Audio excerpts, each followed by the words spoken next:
একটা কথা বলি আমাদের সম্পর্কে, এই বক্তাদেরকে একটা কথা বলি।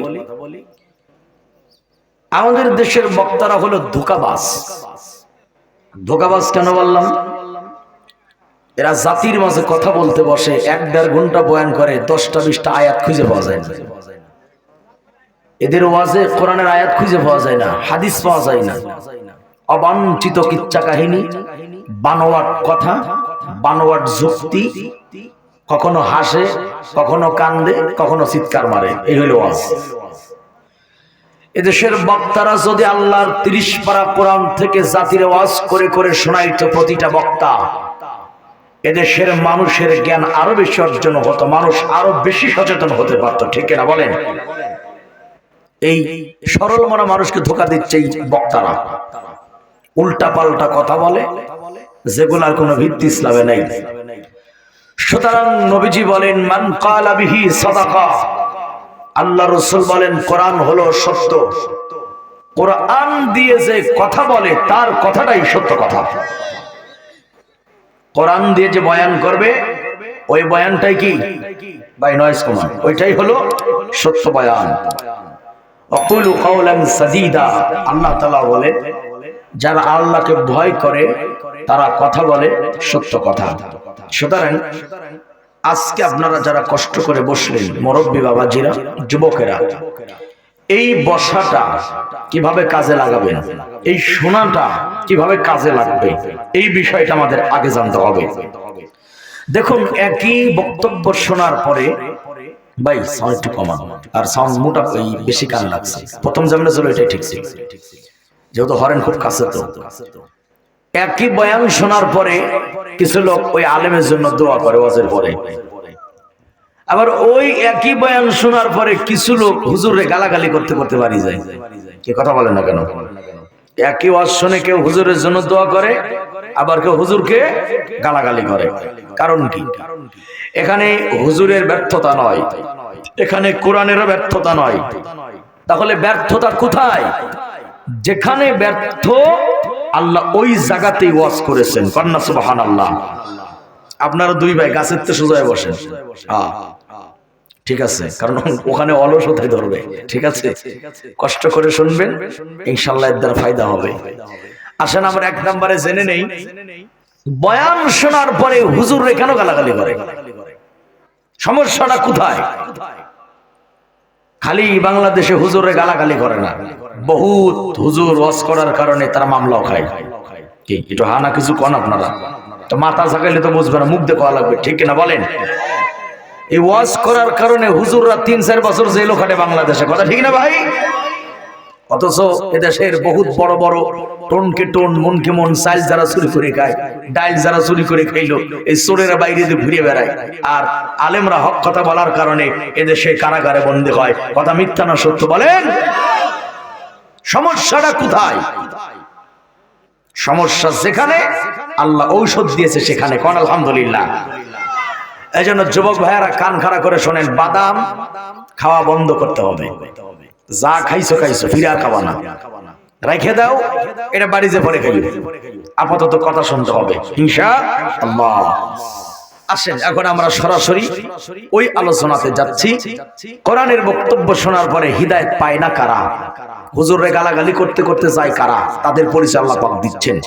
আর কোরআন শুনে উপদেশ গ্রহণ করে কারা? আল্লাহ তাদের পরিচয় দিচ্ছেন। আল্লাহ পাক বলেন, ইন্না ফি লাযিকরা লিমান কানা লাহু কলবুন আও আলকাস সামআ ওয়া হুয়া শাহীদ।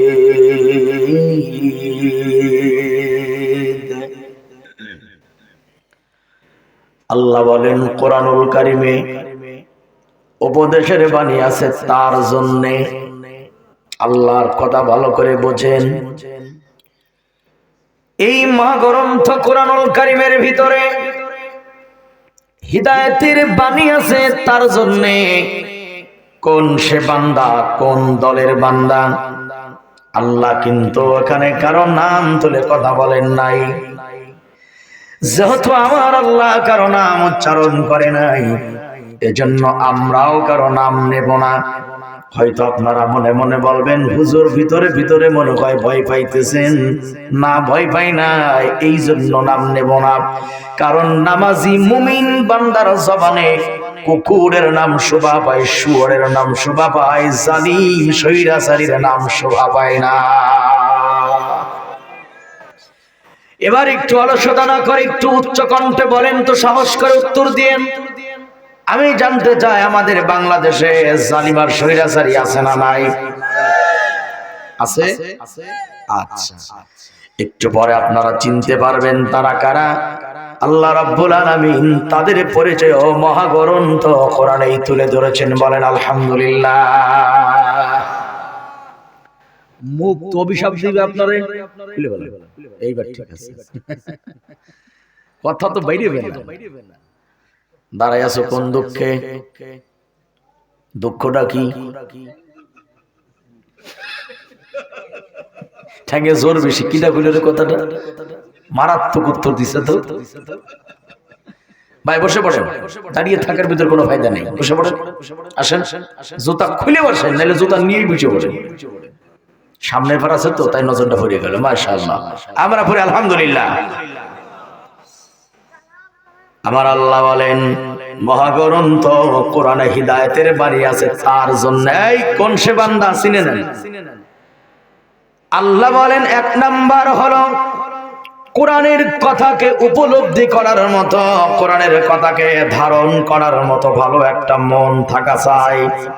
জোরে বলেন ভাই, ভালো কি থাকা চাই? ভালো আওয়াজ তো ভিজে ভিজে, আওয়াজ একটু শুকনো করা লাগবে তো। আল্লাহ বলেন ভালো একটা মন থাকা লাগবে।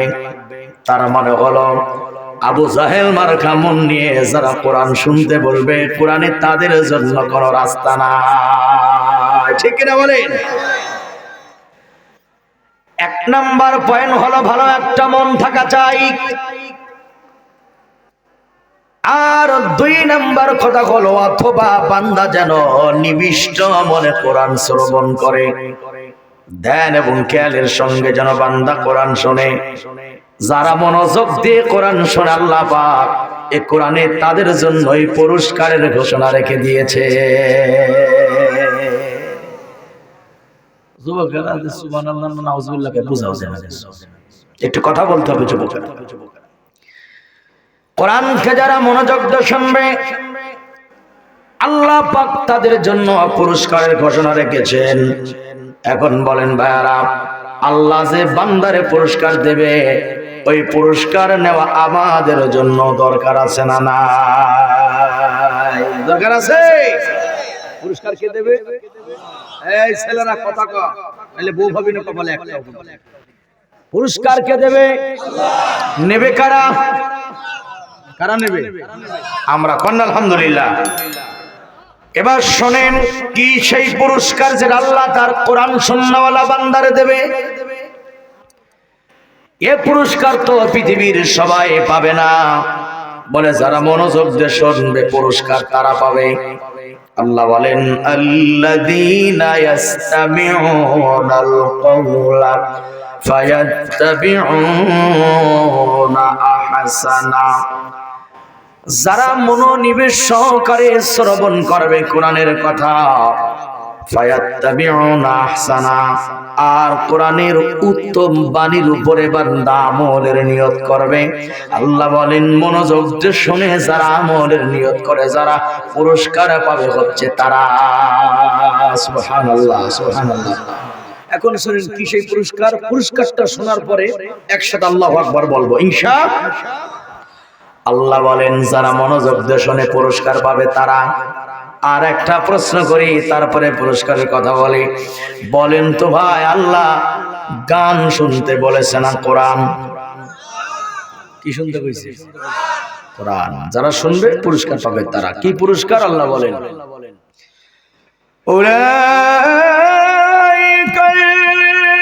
উলাইকাল্লাযীনা হাদাহুমুল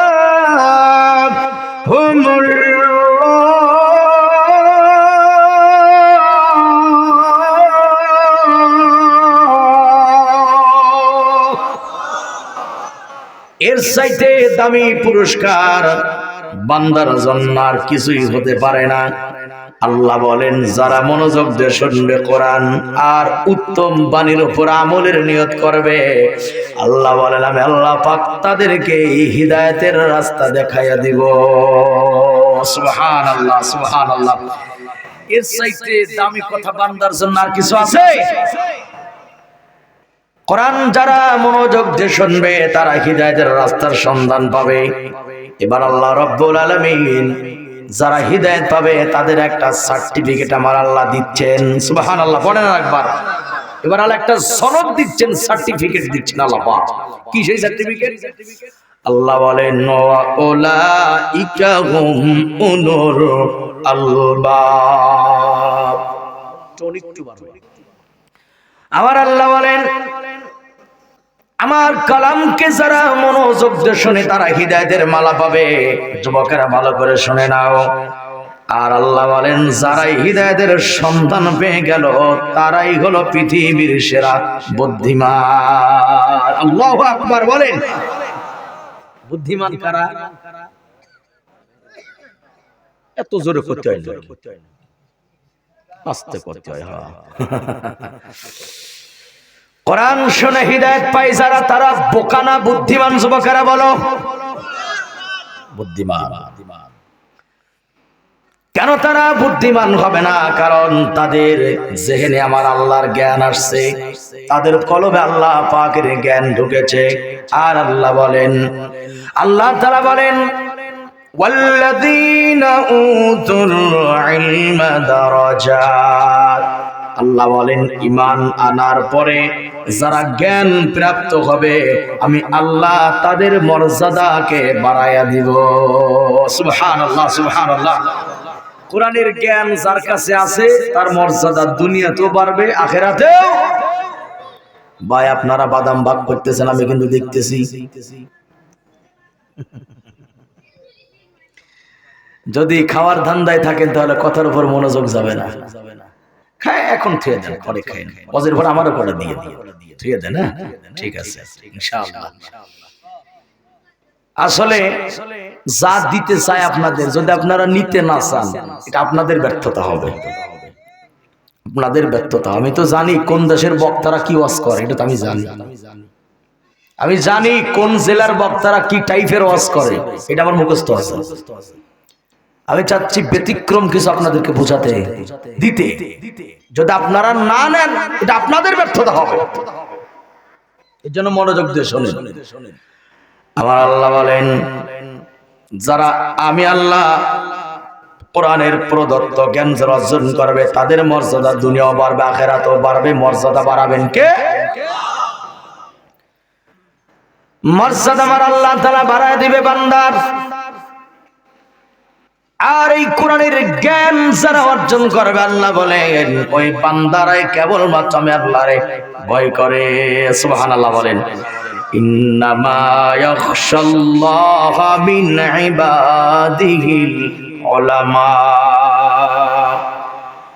এখানে উলামা বলতে দাওরা পাস কামেল পাস উলামার কথা বলা হয় নাই।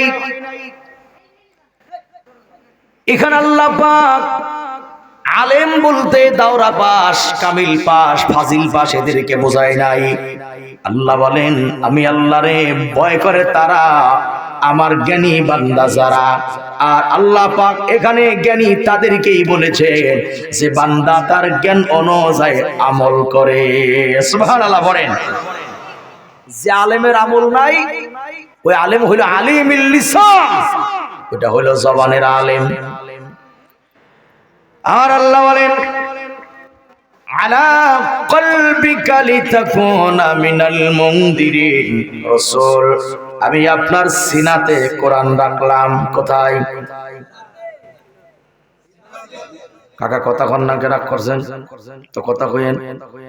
আল্লাহ পাক হাবিবের কলবে কোরআন রাখলেন। বলেন কোথায় কোরআন রাখলেন? কেন রাখলেন? জায়গা কি আর ছিল না? এই জায়গাতে আল্লাহ কেন কোরআন রাখলেন? তার কারণ হলো আল্লাহ বলেন যাতে আপনি ভীতি প্রদর্শনকারীদের অন্তর্ভুক্ত হয়ে যান। আয়াতের ব্যাখ্যা হলো কোরআনের জ্ঞান যার কাছে আসবে ওই বান্দা কোরআনের জ্ঞানের কারণে আল্লাহকে ভয় করবে, বান্দা গুনার দিকে পা বাড়াবে না। ঠিক কিনা বলেন? আজকে বাংলাদেশ এত উল্টা পাল্টা কেন? আমাদের রাষ্ট্রে এখন একটু তাকায় দেখেন শিক্ষা ব্যবস্থার ভিতরে কত রকম গল্প ঢুকছে, আপনারা তো টের পাইতেছেন না। কয়দিন আগে ছিল বান্দরের গল্প, এখন আবার ঢুকাইছে। এই যে গল্পগুলো আমাদের শিক্ষা ব্যবস্থায় প্রবেশ করলো, তার কারণ হলো যারা প্রবেশ করাইছে ওই জাহেলদের বাচ্চাদের কাছে আল্লাহর কোরআনের জ্ঞান নাই। ওরা জাহেল, ওদের নামের আগে ডক্টর আছে, ভালো করে বুঝুন। ওদের নামের আগে বুদ্ধিজীবী লেখা হয়। কেমন বুদ্ধিজীবী, কেমন ডক্টর ওরা! আমরা ভিডিওতে দেখতে পাইলাম কয়েক মাস আগে ডক্টর জফরুল্লাহ মারা গেল বাংলাদেশে। তিনিও ছিলেন বুদ্ধিজীবী একজন। ওনার জানাজার নামাজের জন্য যারা দাঁড়াইছে প্রথম কাতারে প্রায় বুদ্ধিজীবী ছিল। কি জীবী ছিল? প্রথম কাতারে প্রায় ছিল বুদ্ধিজীবী। লক্ষ্য করে দেখলাম একজন মহিলাও দাঁড়াইছে জানাজায়। আলহামদুলিল্লাহ, মহিলা দাঁড়াইছে। আলহামদুলিল্লাহ, ওয়ান আসলাম আজকে আমি। আল্লাহ, মহিলা যদি হয় আলহামদুলিল্লাহ, নাউজুবিল্লাহ কার বেলায় কোবা বলেন তো ভাইয়ারা? জানাজার নামাজে কি মহিলারা দাঁড়ায়? আসতে বললেন কে? বিধান আছে নাই? দেখলাম মহিলাও দাঁড়াইছে। এখন জানাজা কমপ্লিট, জানাজা শুরু হয়ে গেল। জানাজার নামাজে বুদ্ধিজীবীরা এক একটা দাঁড়াইছে। কেউ ঈদের নামাজের মতো হাত উঁচু করে একবার, নিচে করে একবার। কিন্তু জানাজার নামাজে আল্লাহু আকবার বলে হাত পাতার পরে সালাম ফেরানোর আগ পর্যন্ত হাত ছাড়ার নিয়ম নাই। কথা ঠিক কিনা?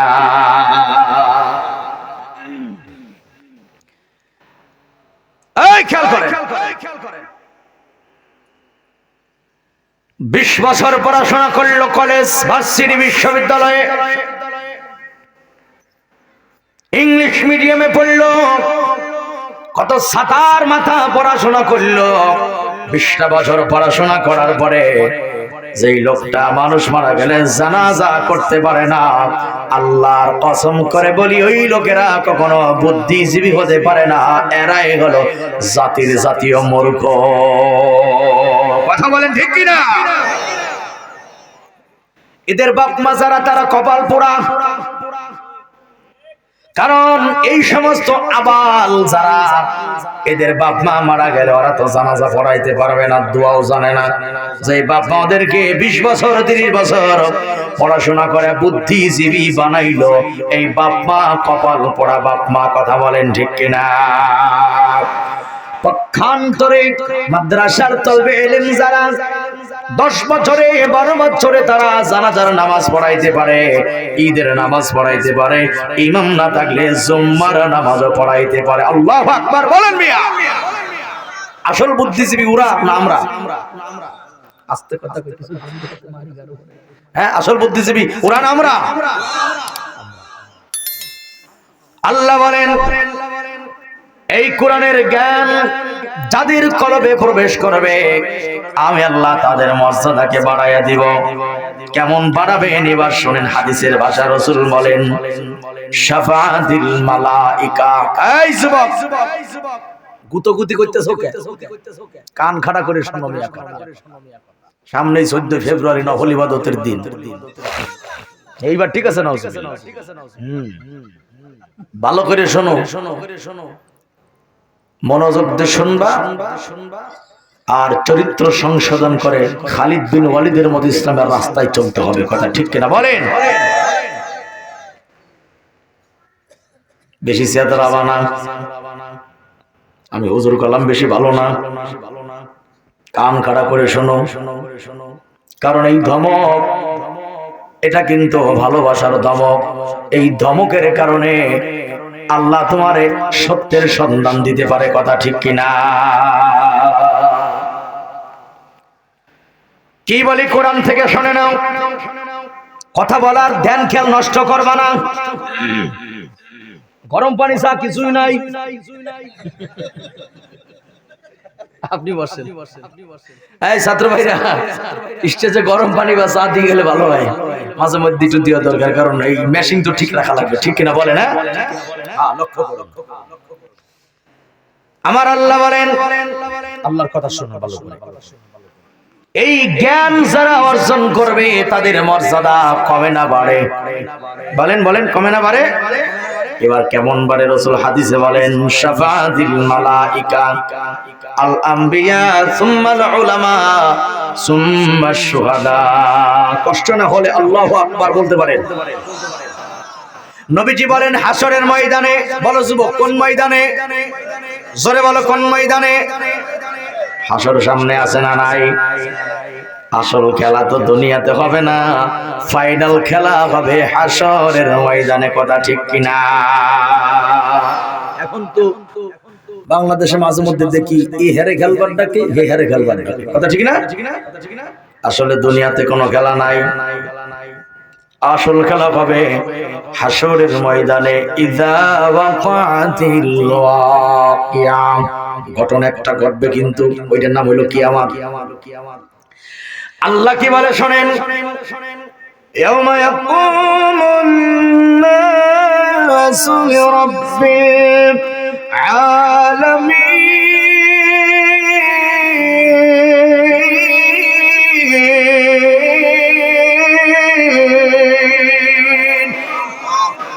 ওই মহান প্রতিপালকের সামনে সবাইকে দাঁড়াতে হবে। বলেন হবে কিনা দাঁড়াতে? সবাই দাঁড়াবে। ক্ষমতায় যারা তারাও দাঁড়াবে, ক্ষমতায় নাই যারা তারাও দাঁড়াবে। এক বাক্যে বলেন সবাইকে আল্লাহর সামনে দাঁড়াতে হবে কি হবে না? সেদিন বোঝা যাবে তুমি কত বড় কারের নেতা হইছো, তুমি কয় নাম্বার নেতা। হ্যাঁ, আজকে বলো গেল কিসির খেলবা? আসল খেলা ময়দানে হবে। পুঁজি যদি না থাকে ফেরেশতার বাড়ি খাইয়ে খেলার কথা ভুলে যাওয়া লাগবে, ঠিক কিনা কথা বলেন? আল্লাহ বলেন সবাই আমি আল্লাহর সামনে দাঁড়াবে। আয়াতের ব্যাখ্যায় নবীজি কি বলে শোনেন, আল্লাহর সামনে কাফির বেঈমান যারা, আবু জাহেলের দলের লোক যারা পয়েন্টে পয়েন্টে জবাব দিবেন, সাহস করে বলেন আমাদের ছোট্ট বাংলাদেশে আবু জাহেলদের দলের কর্মী আছে না না? আমি আজকে আয়াতের মাধ্যমে তাদেরকে চিনিয়ে দিয়ে যাব তারা কারা। কেন চিনাবো? আপনি হয় যাবেন আবু জাহেলের দলে, না হয় যাবেন মুহাম্মাদের দলে। ওই হুজুর দেখলে সালাম, মন্দির দেখলে রাম রাম, এই চরিত্র বাদ দিতে হবে। ওয়াইযা খালাউ ইলা শায়াতিনহিম, কিছু মানুষ আছে হুজুরদের কাছে গেলে হুজুর হয়ে যায়, আবার যখন ওদের মন্দিরে যায় তখন মনে হয় পাক্কা মালায়ন। বলো আছে না নাই?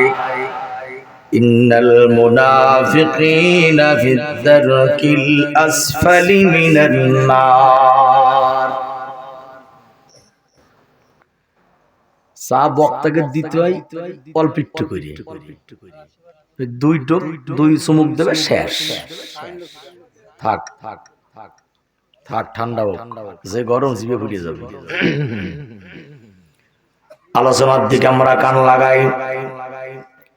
নবীজি বলেন হাসরের ময়দান আবু জাহেলের কর্মী যারা, ফেরাউনের কর্মী যারা, নমরুদের কর্মী যারা, এক কথায় কাফের বেঈমান মুশরিক যারা হাজার হাজার বছর আল্লাহর সামনে দাঁড়ায়া থাকবে, তারা খামসিনা আলফা সানা, হাজার হাজার বছর দাঁড়ায়া থাকবে। এই যুবক আমার দিক তাকাও, হাজার হাজার বছর আল্লাহর সামনে দাঁড়ায়া থাকবে, কোনো কথা বলতে পারবে না, শব্দ করতে পারবে না। আল্লাহর পয়গম্বর বলেন আল্লাহ রাসূল বলেন ইউখাফফাফু আলাল মুমিনি হাত্তা ইয়াকুনা কাসসালাতিল মাকতুবা। আলহামদুলিল্লাহ, জোরে পড়েন। আল্লাহর রাসূল বলেন কিন্তু যারা মুমিন উম্মত, ইসলাম দিয়ে যারা জীবন সাজাইছিল, কোরআন মেনে মেনে যারা জীবন পরিচালনা করেছিল, আল্লাহর হাবিব বলেন ওই হাসরের কঠিন ময়দানে ঈমানদার মুমিন যারা, তাদের কোনো প্রকার ভয় থাকবে না। সুবহানাল্লাহ, সুবহানাল্লাহ। যারা কোরআন মানছে তাদের কোনো ভয় থাকবে না। নবীজি দৃষ্টান্ত দিয়ে বলেন কাসসালাতিল মাকতুবা। আল্লাহর হাবিব বলেন ফরজ নামাজ পড়তে যে কয় মিনিট সময় লাগে ফরজ নামাজ, আল্লাহ রাসূল বলেন ঈমানদারের কাছে ওই হাজার হাজার বছরের দিনগুলা কেমন যেন ফরজ নামাজ পড়ার সমানই মনে হবে। আর একটু জোরে বলা যায় না সুবহানাল্লাহ? এখন প্রশ্ন করে উত্তর দেবেন। শুধুমাত্র যারা বোবা তারা কথা বললেন না, বাকিরা বলবেন। ফরজ নামাজ 4 রাকাত ধরে নেন, জোহরের 4 রাকাত ফরজ নামাজ পড়তে কয় মিনিট সময় লাগে? রাসূল বলেন 4 রাকাত নামাজ পড়ার সমান মনে হবে হাজার হাজার বছরের দিন। কথাগুলো আকলে নিয়েন। এখন এই 4 রাকাত নামাজ আপনারা কেউ বলেছেন 6 মিনিট, কেউ বলেছেন 5 মিনিট। আসল ব্যাপার হলো যেমন নামাজি তেমন তার টাইম, যেমন নামাজি তেমন তার টাইম। দেখবেন কারো লাগে 10 মিনিট, কারো লাগে 8 মিনিট, কারো লাগে 6 মিনিট, কারো লাগে 4 মিনিট, আবার কোন সোরের লাগে 1.5 মিনিট। এই 1.5 মিনিটে 4 রাকাত নামাজ পড়া লোক নাই? খতম তারাবি ফেল। 1.5 মিনিটে 4 রাকাত নামাজ যারা পড়েন তাদেরকে পরামর্শ দেব, হয় নামাজ সুন্দর করে, না হলে ওই 1.5 মিনিটে 4 রাকাত নামাজ পড়া বিরত রাখতে হবে। ঠিক কিনা?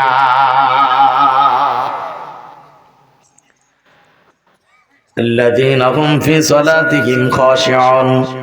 আল্লাহ বলেন সফলকাম মুমিন তারা, নামাজের ভিতরে বিনয় ভাব প্রকাশ করে যারা। এখানে একটা মাসআলা ক্লিয়ার করে দিয়ে যাই, রাগ করলেও কিছু করার নাই। আল্লাহর পয়গম্বর বলেন সল্লে কাইমা, ফরজ নামাজ। কি নামাজ? বলেন কি নামাজ? ফরজ নামাজ। রাসূল বলেন যেই নামাজটা ফরজ ওই নামাজটা দাঁড়ায়া পড়া ফরজ। ফরজ নামাজ বসে পড়া ফরজ না দাঁড়ায় পড়া ফরজ? নবীজি বলেন দাঁড়াতে যদি কোনো কারণে না পারো তাহলে জমিনের উপরে বসে পড়ো, যেখানে দাঁড়াবা সেখানেই বসবা। আর যদি বসতেও না পারো তাহলে তোমার জন্য জামাতে নামাজ পড়া জরুরি না।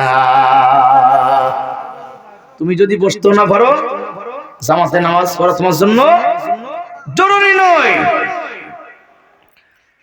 নবীজি বলেন হয় দাঁড়াও নাইলে বসো। কিন্তু এখন এই চেয়ার ঢুকলো কেমনে মসজিদের ভিতরে? এমন কোন মসজিদ নাই যেখানে চেয়ার নাই। আর এই চেয়ারে নামাজ পড়ে অধিকাংশ কমিটির লোকেরা। এই কথা কন না ভাইরা আপনারা? মাসআলা ক্লিয়ার হয়ে যান। চেয়ারে নামাজ পড়ার কোনো হাদিস পৃথিবীতে জন্ম নেয় নাই, কেমন পর্যন্ত নেবেও না। আপনি দাঁড়াতে পারেন না, ওখানে ফ্লোরে বসেন। বসতে না পারলে আপনার আসার দরকার নাই, জামাত আপনার জন্য জামাত জরুরি নয়। সারাদিন হাট বাজার ঠেঙ্গায় বেড়ায় কোনো সমস্যা নাই, মসজিদে ঢুকলে পারে প্রতিবন্ধী হইয়া যায়। নাই আমার নিজের চোখে দেখছি, সারাদিন মাঠে কাটে কাজ করে, বাজারে যায়, মসজিদে এসে বলে শুরু হইলো কুয়াপে হুনার। এবার চেয়ারে বসে খাইনটে ভদ্রলোকের মতো স্পেশাল ভদ্রলোকের নামাজ পড়ে চলে গেল। বাদ দিতে হবে, মাসআলা জানতে হবে। আপনি মাটিতে বসেন, যেভাবে বসলে ভালো লাগে ওইভাবেই বসে পড়তে হবে। ঠিক না কথা বলেন? সুতরাং আশপাশে যদি মসজিদ থাকে, চেয়ার থাকলে ফজরের থেকে চেয়ারগুলা বের করে দেবেন।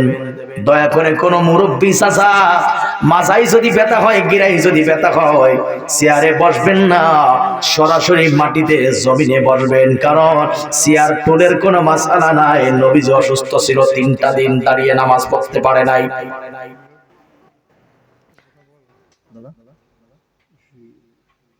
যারা নামাজটা বসে পড়ে বাড়িতে করতে পারবে। হ্যাঁ, যদি একান্ত অসুস্থতার কারণে মসজিদ আসতে না পারে, মাসুর ব্যক্তি বাড়িতে নামাজ পড়লে হবে, কোনো সমস্যা নেই। আর যদি চেষ্টা করে যে আমি পারবো আসতে, মসজিদ আসার পরে উনি যেন মাটিতে বসে, ফ্লোরে, চেয়ার টুলে যেন না বসে। এই চেয়ারের মাসালা দেয় কারা? ডাক্তাররা। কারা দেয়? রোগী গেছে, প্রেসক্রিপশনকে বলে চাচা আপনি টুলে নামাজ পড়বেন, তোর বাপের মাসালা, তুই যে টুলের মাসালা দিলি ডাক্তার, তুই তো লোকটার নিজে গুমরা, রোগীর আর এক গুমরা করলেন। সুতরাং এই চেয়ার টুলের কোনো মাসালা নেই। আপনি হয় দাঁড়াবেন, না হলে মাটিতে বসবেন। আর যদি একান্তে বসতে না পারেন, বাড়িতেই পড়েন, জামাতের সব পায়ে যাবেন ইনশাআল্লাহ। সুতরাং ভাইরা আমার, লক্ষ্য করুন, আল্লাহর পয়গম্বর বলেন ধরে নেন কমপক্ষে 4 রাকাত নামাজ, কমপক্ষে 5 মিনিট আপাতত ধরে নেন। আল্লাহর হাবিব জানতের 1000 বছর আগে কথাটাই উম্মতকে টাচ দিয়ে গেল। উম্মতেরা শুনে নাও, যারা ইসলাম মেনে দুনিয়া থেকে কবরে ঢুকবে, হাসরের ময়দানে তারা যখন দাঁড়াবে, আল্লাহর রাসূল যেন বলেন হাজার হাজার বছরের দিনগুলা তাদের কাছে কেমন যেন 5 মিনিটের সমান মনে হবে। সুবহানাল্লাহ, সুবহানাল্লাহ। এর চাইতে দামি কথা পৃথিবীতে কিছু আছে? আল্লাহু আকবার বলো যুবকেরা। কিন্তু যারা ওই যে তেরার জাত, আবু জাহেলের জাত যারা, তারা বুঝবে সেদিন বুঝবে তারা কত ধানে কতটা চাল বের হয়। তারা যখন দাঁড়িয়ে থাকবে, কিছুক্ষণ পরে তারা যাবে আদম নবীর কাছে। কোন নবীর কাছে? যুবক কথা বলো, কোন নবী? ওয়ালাকাদ কাররামনা বানি আদম। আদম হইল আমাদের আদি পিতা। আদমের কাছে গিয়ে বলবে আব্বা জান আমাদেরকে বাঁচান, আজকে বিপদে পড়ে গেছি আমরা, আপনি আল্লাহর কাছে আমাদের জন্য একটু সুপারিশ করে এসে কোন একটা ব্যবস্থা করেন। আর আমরা দাঁড়ায় থাকতে পারতেছি না হাসরের ময়দানে। আব্বা জান বলবে আল্লাহর কাছে এখন যাওয়ার কায়দা নাই। লিমানিল মুলকুল ইয়াউম লিল্লাহিল ওয়াহিদিল কাহ্হার।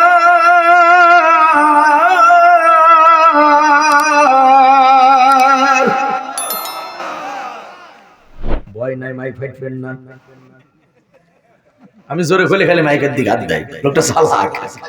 ফাটবে না, ফাটবে না ইনশাআল্লাহ। আর যদিও ফাটে তাহলে আপনি ক্ষতি পারবেন আল্লাহ আমার মাইক শহীদ হয়ে গেছে মাহফিলে যাই, ঠিক না? কথা বলেন,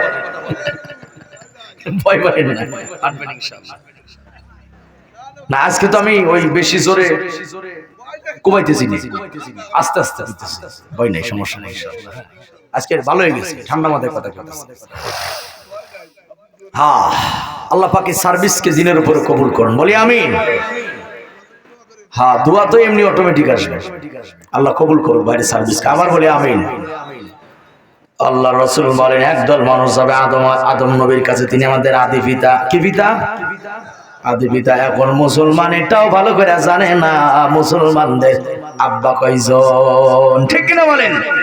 যারা জানে না তাদের আব্বা কয়জন, তারাই মাজারে গিয়ে যারা তার আব্বা কয়াছি তুই বইরা থাকে, এই কথা কয় না কা? এই জন্য আজকে ভালো করে মুখস্থ করে যান আমাদের আব্বা কয়জন। 1 নাম্বার হলো আদি পিতা আদম। বলো 1 নাম্বার আব্বার নাম কি? আদম আলাইহিস সালাম।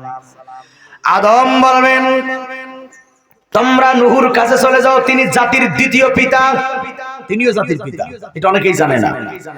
নূহ বলবেন আমিও পারবো না, তোমরা বরঞ্চ ইব্রাহিমের কাছে চলে যাও। একটু বলেন তো মুসলমান, গোটা বিশ্বের মুসলমানদের জাতির পিতা 2 জন না 1 জন? সাহস করে বলেন দি কয়জন? এই একজন যে জাতির পিতা, এটা বানাইছে কে? মিল্লাতা আবিকুম ইব্রাহিম হুয়া সাম্মাকুমুল মুসলিমিন। সারা পৃথিবীর মুসলমানদের জাতির পিতা একজন। কয়জন? আপনি তো জোর করে চাপাই দিলে হবে না। আপনি জোর করে চাপাই দিতে পারেন, কিন্তু মনে রাখবেন, আপনি তেঁতুল গাছ লাগায়া সামনে দাঁড়ায়া আম বইলা জিকির করলে তেঁতুল যেমন আম হয়ে যাবে না, আপনি যে কোনো ব্যক্তির জাতির পিতা বানাইলেই তিনি মুসলমানদের জাতির পিতা হতে পারে না। ঠিক কিনা বলেন? জাতির পিতার কোয়ালিটি আলাদা জিনিস, যেটা আল্লাহ ইব্রাহিমকে দিয়েছে। ঠিক কিনা বলেন? ইব্রাহিম আলাইহিস সালাম তিনি বলবেন, তোমরা চলে যাও মুসার কাছে, আমিও পারবো না। দেখেন, নবীরা বলতেছে আমরা পারবো না, কিন্তু অনেক মুরিদান যারা, তারা চিন্তা করে ওই হাসরের ময়দানে পীর সপ্তাহে নাজাত দেবে, এমন হাদারাম গাদা মার্কা মুরিদ বাংলাদেশে আছে না? না, এগুলোর ঔষধ পরে দেব, এখন দিলে দূর হয়ে যাবে। ইব্রাহিম বলবেন মুসার কাছে যাও, মুসা কয় তোমরা ঈসার কাছে যাও। ঈসা বলবেন শোনো, এদিক ওদিক যায় কোনো লাভ নাই। আজকে যদি হাসরের ময়দানে মুক্তি পেতে চাও, তোমরা একজন ব্যক্তির কাছে চলে যাও, মুহাম্মদুর রাসূলুল্লাহ সাল্লাল্লাহু আলাইহি ওয়াসাল্লাম। আলহামদুলিল্লাহ, কন্যা আলহামদুলিল্লাহ। এইবার মানুষগুলো আমার আপনার নবীর কাছে যাবে। এখন বলেন তো,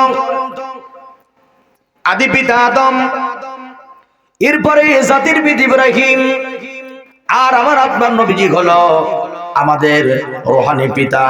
মা কানা মুহাম্মাদুন আবা আহাদিম মির রিজালিকুম ওয়ালাকির রাসূলুল্লাহি ওয়া খাতামান নাবিয়্যিন। আমার আপনার নবী শেষ নবী, আমার আপনার নবী হচ্ছে আমাদের রূহানি পিতা। আল্লাহু আকবার বলেন। এই হলো আমাদের তিনজন পিতা, আদি পিতা, জাতির পিতা, রূহানি পিতা। 4 নাম্বার হইল জন্মদাতা আব্বা, 5 নাম্বার হইল বিয়ে করার পরে শ্বশুর আব্বা। কি আব্বা? শ্বশুর আব্বা। আর 6 নাম্বার হলো আমার শিক্ষক অথবা আমার পীর, আমার উস্তাদ, তিনিও পিতার কাতারের একজন। এই 6 জন হলো, এই 6 জন হলো মুসলমানদের পিতা। কিন্তু এমন মানুষ বাংলাদেশে আছে 100-র উপরে বাপ আছে, তার বাংলাদেশে বলা আছে না? নাই। আবার কিছু লোক ধর্মীয় আব্বা বাতাই, ধর্মীয় আব্বা। কি আব্বা? কয় ধর্মের আব্বা। শালার জীবনে কেউ ধর্মের বউ ফাতাইল না। ধর্মের বউকে ফাতায়? কে ফাতান না? কে ধর্মের ভাতার, ধর্মের বউ ফাতাবেন?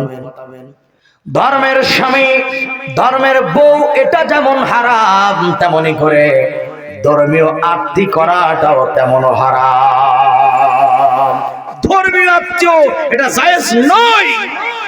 কিসের ধর্মের আব্বা? এই বেটা, তোর ঘরে আব্বা নাই? গাধা, তুই যারা তার আব্বা কোষ কে? আমাদের দেশে এমনও মুরিদান আছে যারা বাংলাদেশে মাজারে মাজারে সারা বছর ঘুরে বেড়ায়। নামাজ নাই, কালাম নাই, ধর্ম নাই, কর্ম নাই, আদব নাই, কায়দা নাই, শরিয়াতের ধার ধারে না। যেই মাজারে যাই সেই মাজারের কবরওয়ালারে আব্বা কয়া ডাক দেয়। বলেন আছে না? না। যে মাজারে যায় সে মাজারওয়ালায় তার আব্বা হয়ে যায়। কে রে, তোর ঘরে বাপ নেই? তুই যারা তার আব্বা খুশি। ভালো করে বোঝেন, আল্লাহর নবী সিজদায় পড়ে যাবেন জমিনে। আল্লাহ পাক সঙ্গে সঙ্গে ডাকতে বলবেন, রাসূল আপনি মাথা তোলেন, আর আপনার যাকে পছন্দ হয় আপনি সুপারিশ করে তারে জান্নাতে নিয়ে যান। রাসূল পছন্দ করবে কারে? যারা রাসূলের দল জীবনে করে নাই তারে। কথা কই না? টের পাবেন, ভালো করে টের পাবেন। আল্লাহর হাবিব শাফাআতের কার্যক্রম শুরু করবেন। এই শুনেন, জ্ঞানীর দাম কোথায় ওইটা বোঝানোর জন্য হাদিস কানা টান দিছি। আল আম্বিয়া, সমস্ত নবীগণ সুপারিশ করবেন। সব নবীর আগে আমার নবী শুরু করবেন, আমার নবী প্রথমে শুরু করবেন, তারপর অন্যান্য নবীগণ। আলহামদুলিল্লাহ কইতেছা করেন?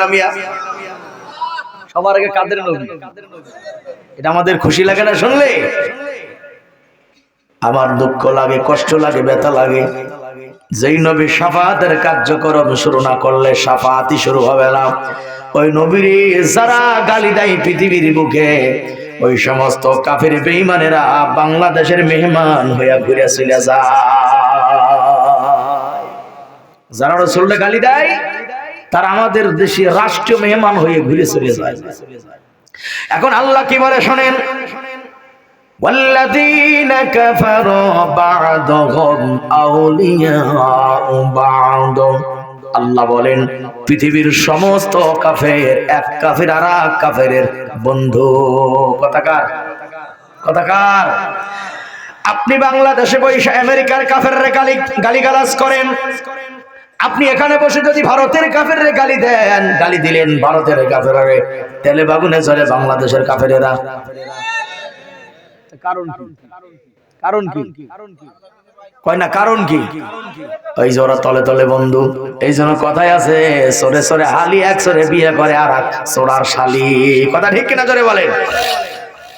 বেশি গভীরে যাব না, তাহলে হয়তো লোড নিতে পারবেন না। এই জন্য ওপর উপরে মাইরে যেতেছি, ভালো করে বুঝে নিয়েন। আর যারা গালি দেওয়ার তারা মনে মনে অলরেডি খতম তারা শুরু করে দিছে।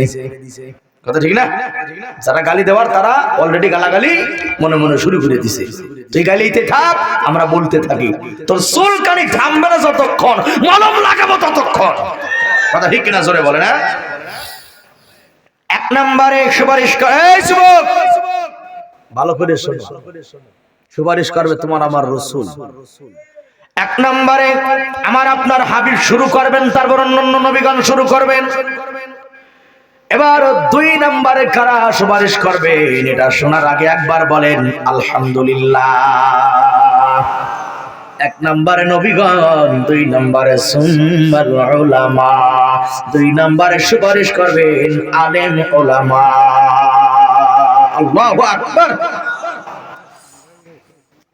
চা ঠান্ডা তো হবে, কলম না দিতে হয়। দুই নম্বরে সুপারিশ করবেন আলেম উলামা। এখানে একটা প্রশ্ন আমি করছি, উত্তর আমি দিচ্ছি, তাহলে আপনারা শুনে যান। বাংলাদেশে অনেক রকম আলেম আছে না নাই? এই চারজনে কইলা আছে, বাকিরা কি খায়? এক দলের আলেম না বহু দলের আলেম আছে বাংলাদেশে? এই সত্যি কথা কর, হুজুরদের ভিতর গোতাগতি কম না বেশি? বেশি না? হুজুররা আপনাকে জন্য কি দোয়া করবে, আপনারও হুজুরকে জন্য দোয়া করেন।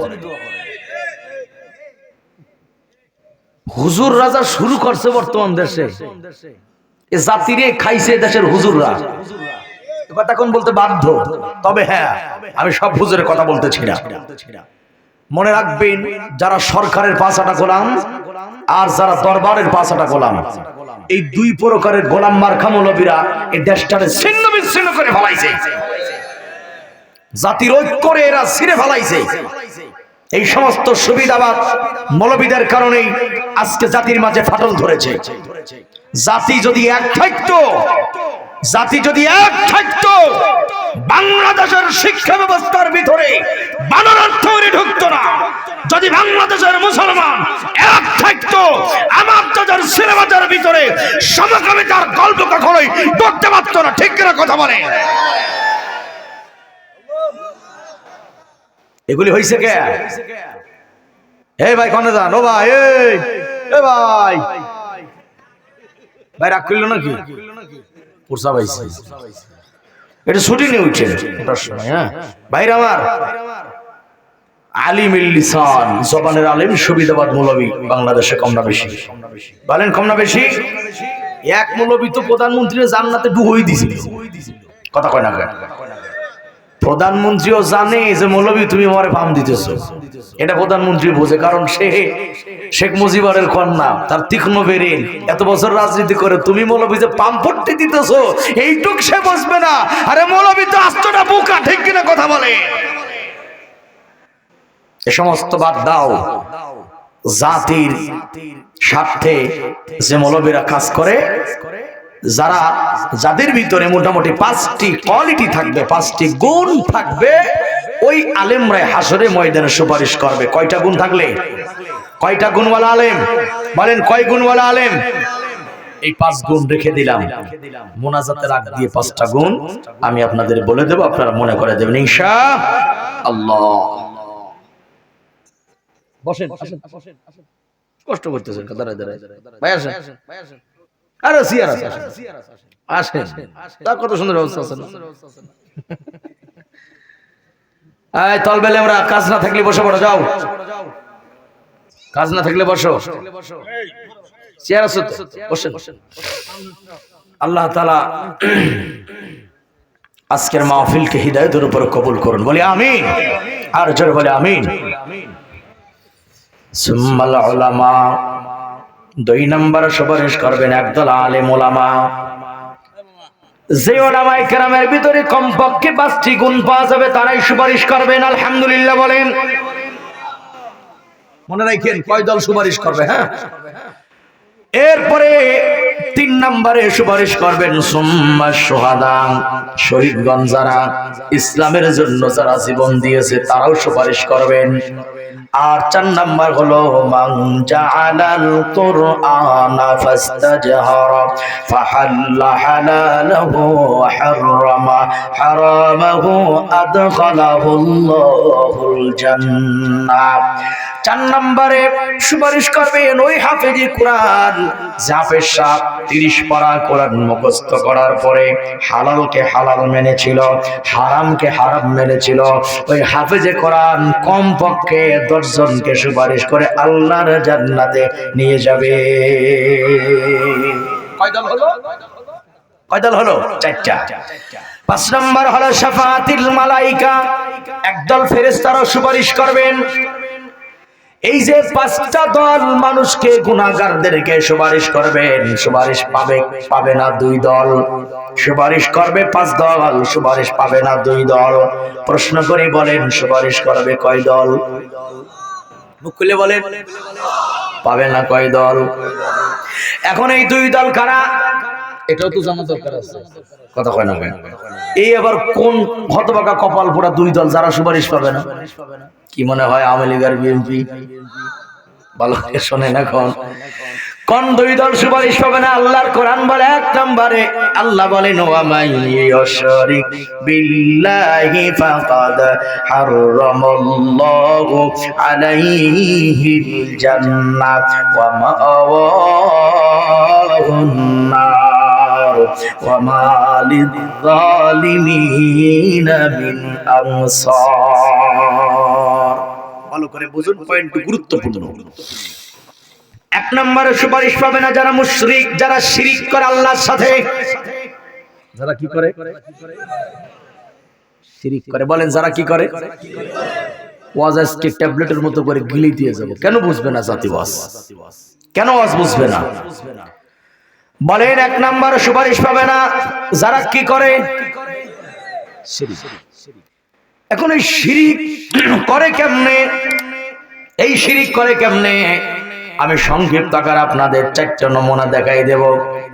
যারা বাংলাদেশে শিরিক করে মুশরিক হয়ে যায় তাদের ভালো করে চিনবেন, তাদের সঙ্গ দেবেন না, তাদের সমর্থন করবেন না, কারণ মুশরিকরে যে সমর্থন করে সেও মুশরিক হয়ে যায়। ঠিক না কথা বলেন? এটা একটা গুরুত্বপূর্ণ বিষয়।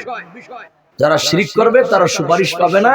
আল্লাহ বলেন তাদের জন্য জান্নাতের দরওয়াজা বন্ধ, আলাইহিন নার, তাদের জায়গা জাহান্নামের আগুনে।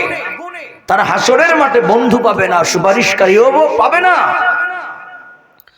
1 নাম্বার করে ফলে যারা মুশরিক, যারা শিরিক করে তারা সুপারিশ থেকে বঞ্চিত হয়ে যাবে। এই শুনেন রাসূল কি বলে? চাচা, মিন খারদিল মিন ঈমান। আল্লাহর হাবিব বলেন উম্মত তুমি কবিরা গুনাহ করেছিলে, সগীরা গুনাহ করেছিলে, তুমি শিরিক করো নাই, তুমি বান্দা কুফরি করো নাই, তোমার কলিজায় যদি সরিষার দানা পরিমাণ ঈমান বিদ্যমান থাকে, ওই ঈমানের কারণে আল্লাহ রাব্বুল আলামিন একদিন না একদিন তোমারে জাহান্নাম থেকে বের করে আল্লাহর জান্নাতে ঢুকাইয়া দিবে। যদি সরিষার দানা পরিমাণও ঈমান থাকে। কিন্তু যারা গরম পানি, ঠিক আছে,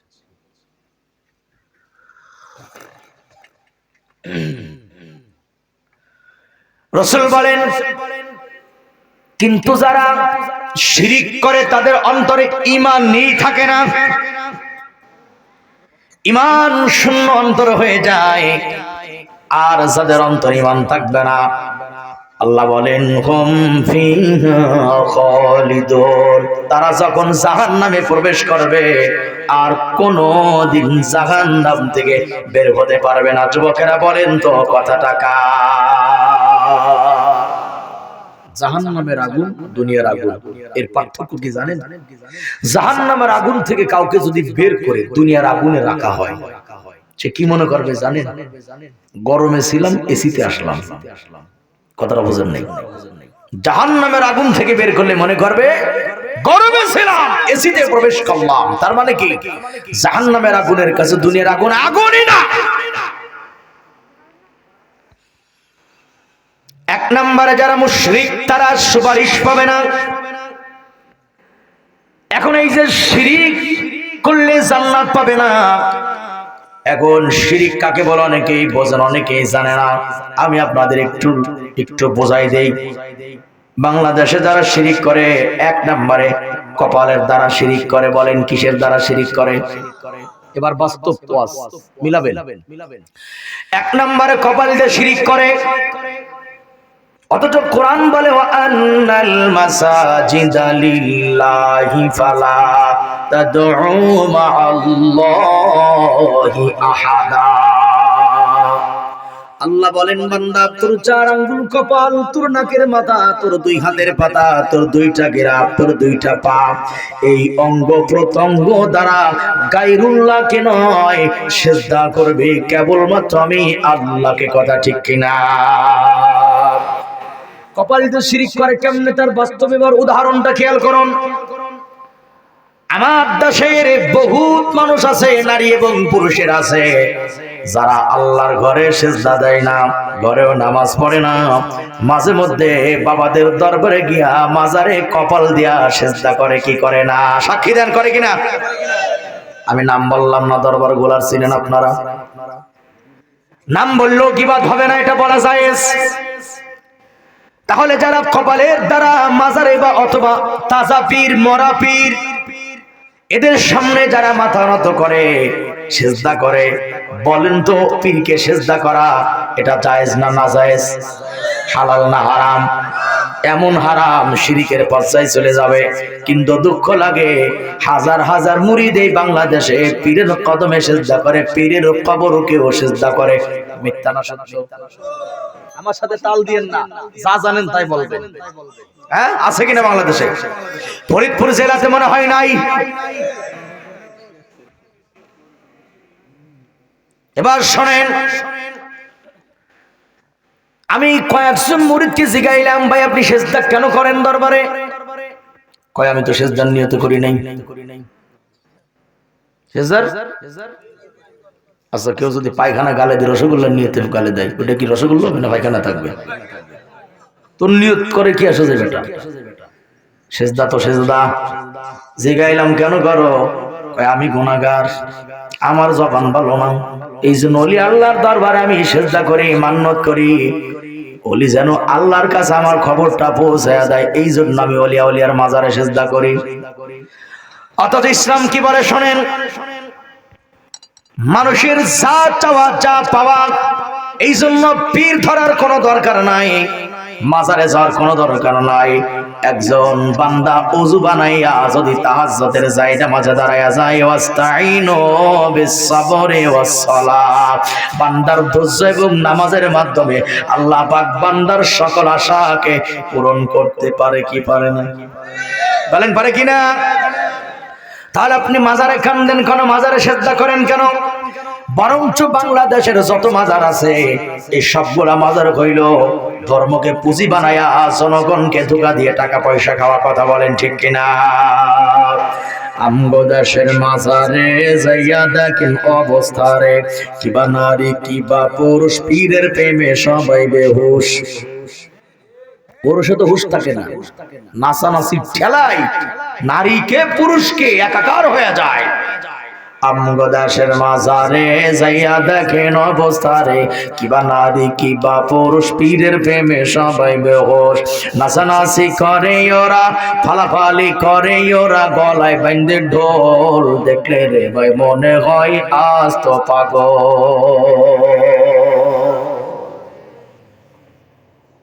এগুলি বাংলাদেশে চলে, বাংলাদেশে হয়। প্রতিবাদেরও কেউ নাই, ধরারও কেউ নাই, বলারও কেউ নাই। আমার মাঝে মাঝে কষ্ট লাগে যে অন্তত প্রশাসনের বাইরে যদি ওদের দিক নজর দিত তাও কিছুটা কাজ হইতো। চোখ দেয় না, যত চোখ খালি হুজুর করে ভরে ভরে ঘুরি ফিরে আমাদের উপরে চোখ পড়ে গেল। কোন হুজুর কত কামাই করলো, কোন হুজুর কোন দল করলে, কোন হুজুরের বিরুদ্ধে মামলা কয়টা আছে। এই যে সারা বছর মাহফিলে কতবার যে থানা থেকে দারোগারা বাসায় আসে, কেন আসছে?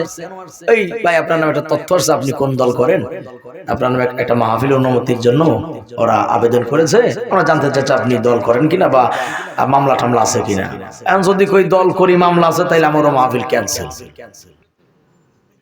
এখন এমন এক অবস্থা, বাংলাদেশে যারা মাহফিল করে এর অধিকাংশ বক্তাই হইল বিপরীত দলের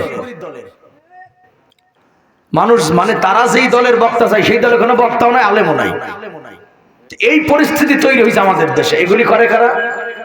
স্থানীয় কিছু লোক, তারা সাংবাদিকদের কাছে, গোয়েন্দাদের কাছে তারা আমাদের নামে উল্টা পাল্টা রিপোর্ট দেওয়ার কারণে ঊর্ধ্বতন কর্মকর্তাদের কাছে মিথ্যা সংবাদগুলো পৌঁছায়। ঠিক কিনা কথা বলেন?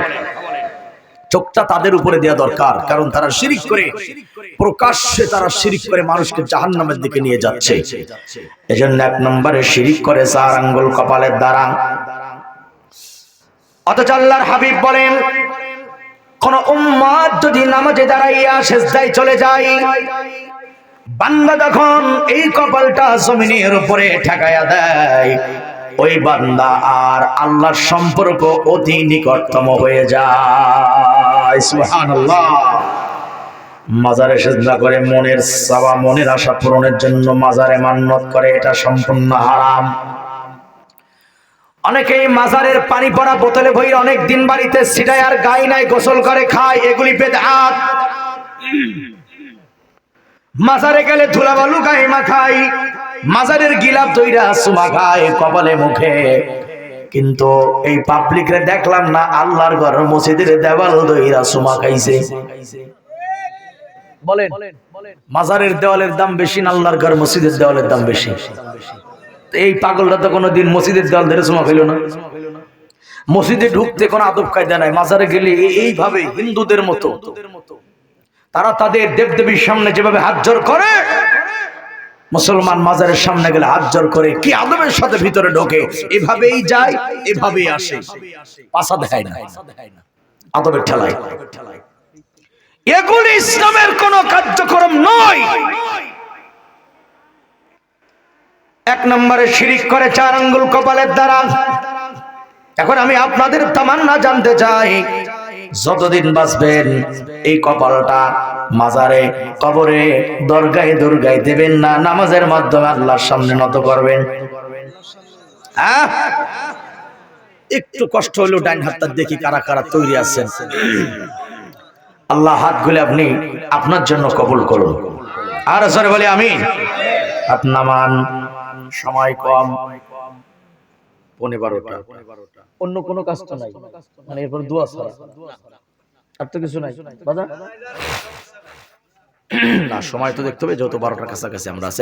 এই ভাই, এই যুবক ভাই, কোনে যাচ্ছে? তুমি গেলে মত শোনাবো কারে? বিশেষ জরুরত ছাড়া আমরা মাথা উঠাবো না ইনশাআল্লাহ। আর কয়েকটা মিনিট একটু মনোযোগ দিয়ে শুনি, ফায়দা হবে, কাজে লাগবে। 1 নম্বরে কপাল, এটা ছেড়ে দিলাম। 2 নম্বরে শিরিক করে তারা মুখ দিয়ে, জবান দিয়ে, এমন নিকৃষ্ট কথা তারা জবান দিয়ে বলে যেগুলি হিন্দুদের পূজোতেও হিন্দুরাও বলে না, যা মুসলমান বলে তার জবানে। মুসলমান তার জবানে পীরের নামে কত কিছু বলে, শিরিক করে এই দেশে। আয় কান খাড়া করেন, দেখেন মেলে কি? আমি বলি আপনি মিলান। কোরআন শরীফ কয় পারা? 30 পারা। একটা প্রচলিত কথা আমাদের দেশে আছে, ওনারা বলে 60 পারা গোপন, 30 পারা জাহেরি, মোট হলো 90 পারা। আচ্ছা 30 পারা যে গোপন, তা গোপন জিনিস তুই জানলি কেমন? কথা বোঝেন আমার, যেটা গোপন আছে তুই জানলি কেমন? আর গোপন যদি কেউ জানে যায়, ওটা কি আর গোপন থাকে? তাহলে বাটপাড়ি কারে ভাই চিন্তা করেন। এখন কোরআনুল কারিমে আল্লাহ পাক বলেন কুতিবা আলাইকুমুস সিয়াম কামা কুতিবা আলাল লাযিনা মিন ক্বাবলিকুম লাআল্লাকুম তাত্তাকুন। আল্লাহ বলেন এই রমজান মাসের রোজা আমি আল্লাহ তোমাদের জন্য ফরজ করে দিয়েছি। আলহামদুলিল্লাহ বলেন। এই তো সামনেই রমজান আসতেছে, ঠিক কিনা বলেন? হ্যাঁ আমার দিক তাকান। কেন ফরজ করলাম? তোমাদের পূর্বে যারা ছিল তাদের উপরেও এই রমজান ফরজ ছিল, যাতে তোমরা তাকওয়া অবলম্বন করতে পারো। আলহামদুলিল্লাহ বলেন। তাহলে কোরআনুল কারীম আল্লাহ পাক বলেন রোজা হলো ফরজ। এখন এরা জবান দিয়ে কুফর আর শিরক কিভাবে করে আমি একটা আপনাদেরকে শোনাচ্ছি, কান খাড়া করে শুনুন। তারা বলে শররে পদম কর দমন, শররে পদম কর দমন, নফস তোমার দেহের রাজা। এগুলো আবার মুরব্বীরা খুব শোনে, কিছু বুঝো কান না বুঝো। শররে পদম কর দমন, এই নফস তোমার দেহের রাজা। যদি নফস করে অত্যাচার করো তার সুবিচার। টুন টুন টুন, ওটা তো আছে। যদি নফস করে অত্যাচার করো তার সুবিচার, জ্ঞান অনুসারে তারে দাও সাজা। দেওয়ানে দা বুঝা নফস হইলে সোজা, তোমার 30 রোজার দরকার লাগে না। কি বলতে হয় সুবহানাল্লাহ। এখানে ওরা এভাবে করেই গানের কথাকে সাজাইছে। আর বিভিন্ন সময় শীতের সময় অনেক মুরিদানের বাড়িতে ভোর 4টা পর্যন্ত এই গানগুলি করে। যেই সোরে গান গায় এইটাও নামাজ পড়ে না, মুরিদ একটাও নামাজ পড়ে না। এই যে গানটা গাইলো সম্পূর্ণ ইসলাম বিরোধী, কোরআন বিরোধী। কখনো কখনো গানের দ্বারা কুফরি করে, আবার কখনো গানের দ্বারা তারা আল্লাহর সাথে শিরিক করে, ঠিক কিনা? শিরকের একটা শোনেন, শিরকের একটা লাইন শোনেন, কান খাড়া করেন। ওরা বলে পিশাবের হাতে হাত না দিয়া হইলে বায়াত। বানাইছে কিভাবে দেখেন, পাবলিকরে ধোঁকা দেয় কেমনে। আর যারা বেনামাজি তারা তো ওই গান শুনে কয় বাহ কি সুন্দর কথা, ভিতরে মাল আছে রে। এই হুজুররা কি বুঝে? ওরে বাবা, পুরা সেই গান গায় এর ব্যাখ্যা হুজুররা দিতে পারবে না। ওরা যে কি গান গায় আর কি জ্ঞান আছে এটা আপনারা না জানলেও আমরা জানি। ওরা বলে পীরের হাতে হাত না দিয়া হইলে বায়াত, কায়েম হবে না সালাত। ও মুরিদ, কায়েম হবে না সালাত। পরেরটা কি কয় শোনেন, কয় পীরের হাতে জমা থাকে, ওরে পীরের কাছে জমা থাকে মুরিদের হায়াত। বলেন এখানে শিরিক আছে না নাই? হায়াতের মালিক পীর না আল্লাহ। ওরা বানাইছে কারে? আরে কারে বানাইছে? ঈশ্বরে বানাইছে এভাবে। হ্যাঁ পিসাব এভাবে বলতে গেলে অনেক লম্বা কথা হয়ে যাবে, সংক্ষিপ্ত করে দিলাম। এমন ভাবে জবান দিয়ে যারা উল্টা পাল্টা গান বানায়, মুর্শিদি গান, এরপরে শরিয়াতি মারফতি গান গায়, অধিকাংশ গুলা হলো মুশরিক। তাদেরকে সমর্থন করে যারা, টাকা পয়সা দিয়ে ভাড়া করে আনবে যারা, তারা মুশরিকদের অন্তর্ভুক্ত হয়ে যাবে, ঠিক কিনা? সাবধান, ধর্মের কিচ্ছু নাই। কি এক ধর্ম মিয়া? বিসমিল্লাহ সোজা করে পড়তে পারো না? বিসমিল্লাহির রহমানির রহিম। কিসের মুসলমান তুমি? এই জন্য ভাইয়ার আমার 2 নম্বর হলো জবানের শিরিক। শেষ একটা লাইন শোনেন, এই লাইনটা যিনি বানাইছে তার জন্ম ফরিদপুর জেলায়। তিনি ফরিদপুরের একজন শিল্পী, নাম নাই বললাম। তিনি গান বানাইছে, কয় এই জগতে কাবা ঘরের, এই জগতে কাবা ঘরের, কোন ঘরের? ঘুমাই গেছে। কাবাঘর কয়খান? কাবাঘর কয়খান পৃথিবীতে? সারা বিশ্বের মুসলমানদের কাবা কয়টা যুবকেরা বলো? এই কাবা ঘরের খাদেমের জন্য যদি অফার আসে রাজি হবেন না? যদি অফার আসে যে তোমার এই কাবা ঘরে খাদেম বানানো হবে, মাসে তোমার এত রিয়াল টাকা দেওয়া হবে, যারা ইমানদার তারা টাকা চিন্তা করে না, তারা চিন্তা করবে আল্লাহর ঘরের খাদেম। আলহামদুলিল্লাহ, ঠিক কিনা বলেন? ভদ্রলোকে কি বানাইছে শুনেন, বিশাল বড় জ্ঞানী গুণী শিল্পী, ওরে বাবা, ইলিমের জাহাজ। একজন তো মিশকাত শরীফ পড়ে, বুখারী পড়ে, এবার ডাব্বা খাইছে। খাইছে না ডাব্বা? নির্বাচন আগের দিন ডায়লগ দেয়, 7 তারিখ নির্বাচন হোক রে, 8 তারিখ দেখাবো, এমন দেখান দেখাইছো, একটা ডাব্বা খেয়ে বসে গেছে। ঠিক কিনা কথা বলেন? আল্লাহ বাঁচাইছে সংসদ, যার এই সমস্ত নর্তকীর হাত থেকে আল্লাহ সংসদ বাঁচাইছে। আলহামদুলিল্লাহ করেন, সরকার আলহামদুলিল্লাহ। বন্ধুরা আমার লক্ষ্য করেন, তারা গান বানাইছে জবানের শিরিক কেমনে দেখেন, কুফর কেমনে হয়। এই জগতে কাবা ঘরের খাদেম হইতে আমার কোনো আশা নাই, শিল্পী বলতেছে। এই জগতে কাবার ঘরের খাদেম হইতে আমার কোনো আশা নাই। তাহলে কি আশা আছে? এবার কইতেছে, আমি জানো ওরে, আমি জানো পীরের বাড়ির পায়খানাতে ডিউটি ভাই।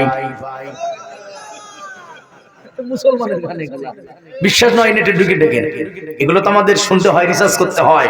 কারণ জাতিরে তারা শিরক আর কুফর কিভাবে ঢোকাচ্ছে আপনি কল্পনা করতে পারবেন না। পীরের বাড়ির পায়খানার ডিউটি যায়, কাবার খাদেম আবার যায় না। তার মানে কাবারে তারা কোথায় নিয়ে দাঁড় করাইছে? এই জন্য বলেন, আল্লাহর কাবার সঙ্গে যারা বেয়াদবি করলো তারা কখনো মুসলমান থাকতে পারে না। ঠিক কিনা বলেন? এইভাবে তাদের সম্পর্কে বলতে গেলে অনেক কথা, ছেড়ে দিলাম, আজকের মতো মাফ করে দিলাম। 2 নাম্বার শিরিক হলো জবানের শিরিক, 3 নাম্বার হলো 2 হাতের দ্বারা শিরিক করা হয়, 4 নাম্বার হলো 2 পায়ের দ্বারা। এই কপাল, জবান, হাত, পা দ্বারা মুসলমান যারা শিরিক করবে, আল্লাহর হাবিব বলেন তারা হাসরের ময়দানে সুপারিশ থেকে বঞ্চিত হয়ে যাবে। ঠিক কিনা? পায়ের শিরিকটা এটা হয় রাষ্ট্রীয় পর্যায়ে, সেটা আলাদা সাবজেক্ট, সেদিকে গেলাম না। কিভাবে কোন পা দিয়ে কোথায় প্রবেশ করলে মাথা নত হবে না, মাথা নত হবে, এটা আলাদা একটা বিষয়। এজন্য 1 নম্বরে যারা শিরিক করে তারা সুপারিশ থেকে বঞ্চিত। 2 নম্বরে কারা? 2 নম্বরে যারা কুফরি করে আল্লাহর সাথে। ইন্নাল্লাযীনা কাফারু ওয়া মাতু ওয়া হুম কুফার উলাইকা আলাইহিম লানাতুল্লাহি ওয়াল মালাইকাতি ওয়ান নাসি আজমাইন।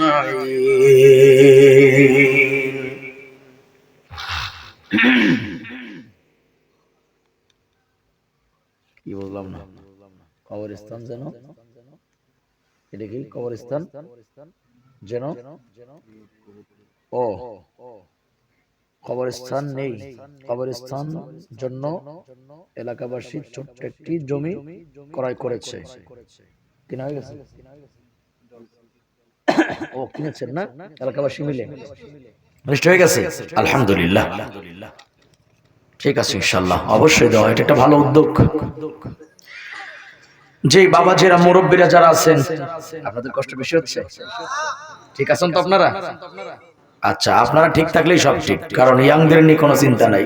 ওরা তো রাত 12টা বাজলে সন্ধ্যা শুরু হয়, ওদের নিয়ে চিন্তা নাই। আর এনে তো সামনে ফেব্রুয়ারি 14 তারিখ, ওদের তেমনি ঘুম নাই মাথায়। হ্যাঁ, কি কইস ভাই? কথা অনেক ছিল, সব কথা বলা যাবে না, তারপরে বলে যাই। ইয়াং শুনে রাখো, আমি শিরকের কুফরে পয়েন্টে রাখলাম, একটু তোমাদের সম্পর্কে 2টি কথা বলি, তোমরা কান খারাপ করো। বর্তমান 3টি গ্রুপ আমাদের দেশে আছে। কয়টা গ্রুপ? দেখবেন কিছু আছে গেম গ্রুপ, সারাদিন গেম খেলে মোবাইলে, ফ্রি ফায়ার, পাবজি, আছে না? বলেন তো, আছে না? একা খেলে না, জামাতে বসে খেলে, 5-6 জন বন্ধু মিলা তাকবীরুল্লাহ সহকারে খেলে। ঠিক না? এরপরে কিছু আছে প্রেম পার্টি, এরা সারাদিন মোবাইলে মেয়ে মানুষের আইডি দেখলি হাই হ্যালো আছেই সারাদিন, যতক্ষণ সারা না দেবে হ্যালো করতে করতে মোবাইল ফুটো করে ফেলায়। আছে না নাই? আর একটা গ্রুপ আছে মাতাল পার্টি, এগুলি ফেনসিডিল খায়, ইয়াবার ট্যাবলেট খায়, ডাইল মাইল খায়। এ ডাইল মসুরি ডাইল না চাচা, অন্য হয়তো কায়দার ডাইল। এগুলি খাইয়ে মাতলামি ঘুরে বেড়ায়, মেয়েদেরকে টিজিং করে, ধর্ষণের চেষ্টা করে, খুন করে, রাহাজানি করে, চাঁদাবাজি করে, ছিনতাই করে। এই তিনটি জঘন্যতম পাপ যদি এই তিন গ্রুপে ছেড়ে দেয়, সমাজটা আরো সুন্দর হতে পারে। কথা ঠিক কিনা বলেন? তবে এর জন্য রাষ্ট্র, আমরা যারা গার্জিয়ান, আমাদের প্রত্যেককে ওদের পাশে দাঁড়াতে হবে, ওদের পাশে দাঁড়াতে হবে। আমি বেশি গভীরে যাব না। এখন আপনারা জানেন দিনকে দিন আমাদের শিক্ষানীতির ভিতরে যে সমস্ত গল্পগুলো আসতেছে, এই গল্পের দ্বারা ভবিষ্যৎ প্রজন্ম যারা মুসলমানদের তাহজিব তামাদ্দুনেরা হারিয়ে ফেলবে। দিনকে দিন ওমরের গল্প, আবু বকরের গল্পগুলো উঠে যাবে, হিন্দুত্ববাদীদের গল্পগুলি প্রবেশ পাচ্ছে সেখানে, বেশি বেশি পাচ্ছে, পাবেই তো, কারণ যে জাতের যা আর কি। এজন্য এদের পাশে যদি আমরা না দাঁড়াই, সচেতন না করি, ভবিষ্যতে বিশ্বাস করে আপনি মরে গেলে জানাজার মাঠে দাঁড়াবে ঠিকই, কিন্তু মুখ দিয়ে দোয়া বের হবে না। দোয়া বের হবে, দোয়া জানবে করতে বের হবে। এজন্য সচেতন হন। তাই আমি যুবকদের সম্পর্কে বলে যাই, 31st নাইট তো চলেই গেছে, এক গজব। তারপরে এই যে 14 ফেব্রুয়ারি যারা ফুল কিনে বয়ফ্রেন্ড গার্লফ্রেন্ডকে হাদিয়া দেয় আর কি, দান করে, 200 টাকার ফুল 1500 টাকা দাম হয়, 20 টাকার ফুল 250 টাকা দাম হয়, তবুও কেনে। কয় ভালোবাসা দেখছিস কি, কলিজা বাই করে দেবো তোর জন্য। এই যে ফুলগুলি কিনে যেই যুবকেরা পরকীয়ায় লিপ্ত আছো, তুমি লিখে নাও, তোমরা যারা পরকীয়া এখনো ছাড়তে পারো নাই, প্রেম যারা করো, মনে রাখো যদি ফিরে না আসো, তওবা যদি না করো, তোমার কপালে কোনোদিনও নেককার স্ত্রী জুটতে পারে না। 4 বছর প্রেম টেম করে এখন হুজুরের কাছে যাই, হুজুর আমি সব ছেড়ে দিছি, ভালো হয়েছে, আমার জন্য দোয়া করেন, আমি যেটা করতাম সেটা তালাক দিয়ে দিছি। তুই 4 বছর প্রেম করে তারে পার্কে নিয়েছিস, যা ইচ্ছা তাই করছিস, এখন ছেড়ে দিলি কেন? মনে রাখো, একটা মেয়ের জীবন নষ্ট করে তুমি এখন রাবেয়া বস্রি খোঁজো। তোমার ঘরে যেই রাবেয়া বস্রি আসতেছে নতুন আর একটা, এইটাও কিন্তু তোমার ওইটার মতোই 4 বছর হিজরত কমপ্লিট করে আসতেছে তোমার ঘরে। এ কথা ঠিক না? তো তোমার বউ কেমন হবে এটা জাস্টিফাই করার জন্য তোমার চরিত্রটাই যথেষ্ট। এটা কোরআনের বক্তব্য। এজন্য যুবক, এই সমস্ত ভারতের সংস্কৃতি, আমেরিকার সংস্কৃতি, পশ্চিমাদের এই নোংরা কালচার, অসভ্য কালচার, থাইল্যান্ডে, আমেরিকা, রাশিয়া, এই সমস্ত বিজাতি দেশের যত কালচার আছে, এগুলি আমাদের সংস্কৃতি নয়। এগুলি ঈমান ধ্বংস করে, চরিত্র নষ্ট করে। তাই কোন মুসলমানের ছেলে 14 ফেব্রুয়ারি পালন করতে পারেন যদি মুসলমানের বাচ্চা হয়ে থাকে। এগুলি পালন করবে কারা? কে? হিন্দুরা করবে কা? হিন্দুদের আপনি কি মনে করছেন? এইগুলি পালন করে তারা, আমার মনে হয় সারা বছর বোর হাতের জুতোর বাড়ি খায় যারা। ওর কপালে তো ভালোবাসা নাই। বছর একদিন কিসের ভালোবাসা দিবস? এই 14 ফেব্রুয়ারিতে হাজার হাজার মেয়ে ধর্ষিতা হয় ওই দিন। এই বাংলাদেশের সাংবাদিক গুলো হলো বড় খারাপ। এরা এই দিন পার্কের গোড়ায় ক্যামেরা নিয়ে যায় না, যায় না। সারা বাংলাদেশ পার্ক যদি ওই দিন গোয়েন্দার সাংবাদিকেরা ভিডিও করত, ফাঁস করে দিত, একটার ভিডিও ফাঁস করলে 10টা ভালো হয়ে যেত লজ্জার কারণে। ক্যামেরা খালি হুজুরদের বগলে বগলে করে। এই জন্য অনুরোধ করে গেলাম, তরুণ কিশোর যুবক ভাই, চরিত্র হেফাজত রাখো। এগুলো আমাদের সংস্কৃতি নয়। আলহামদুলিল্লাহ, আমাদের আনন্দ করার জন্য, উৎসবের জন্য এই যে 6টা মাস তো মাহফিল আছেই, 2টা ঈদ আছে আমাদের। হ্যাঁ, কত আনন্দ আমরা করি। সবে বরাত, সবে মেরাজ, সবে কদর, ইবাদতের পাশাপাশি আনন্দ লাগে না? লাগে কিনা বলেন? আর যদি খালি খেসরি থাকে তাহলে তো কোনো কথাই নাই, ঠিক কিনা বলেন? হ্যাঁ, এজন্য আমি যুবকদের অনুরোধ করে গেলাম একটু লক্ষ্য রাখেন, আর মুরব্বী যারা আছেন, যারা বাপ আছেন, তারাও মনে রাখেন আদাইয়ুসলা ইয়াদখুলুল জান্নাহ। আপনার মেয়ে 14 ফেব্রুয়ারির দিন কয় আব্বা বান্ধবীর বাড়ি যাচ্ছি, যা মা দেহে শুনে যাস। আপনি বলবেন তুই এখানে বান্ধবীর বাড়ি যাবি, তোর বান্ধবীর আমার বাড়িতে আসতে হবে। দেখি কোন বান্ধবী আসে, দেখি কোন বান্ধবী আসে। বাপ যারা, বড় ভাই যারা, স্বামী যারা, এই ব্যাপারে তারা নজর রাখবেন। স্ত্রীদেরকেও বলে যাচ্ছি, এত সাজো, এত সাজেন, কই কখনো স্বামীকে তো সাইজে দেখেন না? দুপুরে গোসলের পরে সুন্দর করে সাজছে, স্বামীর সামনে দাঁড়াইছে, দেখো তো কেমন লাগে। এরকম কয়জন স্ত্রী আছে বলেন তো ভাই? অথচ স্বামীর সামনে দাঁতে ময়লা, গায়ে গন্ধ থাকে, ভালো কাপড়ও পরে না, মাথায় তেলও ঠিক মতো দেয় না, স্বামীরে খুশি করে না। যে নারীরা স্বামীকে না দেখায়া বাহিরে যখন যাই, তখন যারা সাজে, ওয়ালা তাবাররাজনা তাবাররুজাল জাহিলিয়াতিল উলা, তাদের ভিতরে আর জাহেলি যুগের নারীদের ভিতরে কোনো পার্থক্য তখন থাকে না। স্বামীর সামনে সাজে। এজন্য স্বামীদেরকে বলি, আপনি স্মার্ট হন। বিড়ি খাতে খাতে সারা দেহ গেছে আপনার বিড়ি হইয়া, আপনি বউর সামনে যান, বউ সাজবে কি করে আপনার সামনে? সামনেই তো দাঁড়ানোর খাইতে নাই মিয়া। একটু পরিষ্কার পরিচ্ছন্ন থাকবে, একটু ভালো থাকার চেষ্টা করবেন, স্ত্রীর সামনে ফিটফাট থাকবেন একটু। আমরা পুরুষও তো তাই করি, বোর সামনে ভালো কাপড় পরি না, সাজি না, বাইরে যখন যাই সেন্টেন বাইরে একেবারে সেই ভদ্রলোক সাজি, তখন আমরা বাইরে যাই, ঠিক কিনা সরে বলে না? আমাদেরও তো দোষ আছে। সবাই যদি প্রত্যেকের জায়গা থেকে সচেতন হয়, সমাজ আরো ভালো হবে, দেশের অন্যায় দূর হবে। প্রত্যেকেই নিজ নিজ জায়গা থেকে সতর্ক হওয়া দরকার আছে না নাই? পার্বত্য ইনশাআল্লাহ যুবকেরা, যুবক পার্বত্য 14 ফেব্রুয়ারি পালন করতে। তাই ঠিক আছে। আল্লাহ পাক এই যুব সমাজকে এই নাপাক সংস্কৃতি থেকে আপনি হেফাজত করেন, বলি আমিন। 4টা আমল যুবকের হাতে দিয়ে যাচ্ছে লাস্টে, 4টা কাজ। যুবক কান খাড়া করে শুনে নাও। 1 নাম্বার, 2 চোখের হেফাজত করবা, মনে রাখো 2 চোখের হেফাজত। কেমনে করবা? এর ব্যাখ্যা অনেক, এক কথায় বলে দেই, হারাম জিনিস চোখ দিয়ে দেখবা না, এক কথায় শেষ।